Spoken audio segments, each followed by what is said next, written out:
Այսօր մենք իմացանք, որ ինչու է մեր երկրի վարչապետը պարգևավճարներ վճարել իրեն, իր մերձավոր շրջապատին, նախարարներ, պատգամավորներ միլիարդավոր դրամների հույժ գաղտնի հոդվածով։ Միլիարդավոր դրամներ, քանի որ ըստ նրա, եթե այդ պարգևավճարները չվճարվեր, հետագայում մեր երկիր քանի որ շատ ներդրում է գալու, հիմա չէ, հետագայում այդ մարդիկ կոռուպցիայով կզբաղվեին, իր շրջապատի նախարարները, պատգամավորները, եւ դրա համար նա իրեն եւ իր շրջապատի նախարարներին եւ պատգամավորներին պարգևավճարներ է բաժանում։ Այն ժամանակ, երբ Հայաստանում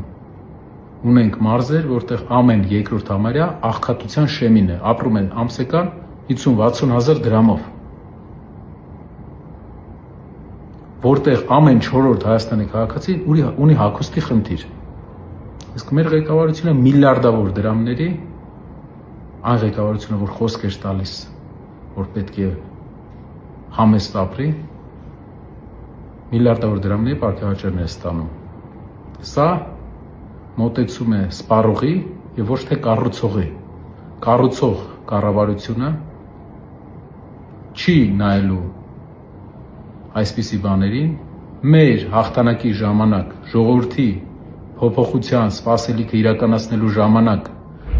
երկրի նոր վարչապետը ստանալու է ոչ միայն չի ստանալու պարգևավճար, այլ ստանալու է 1 դրամ աշխատավարձ ընդամենը։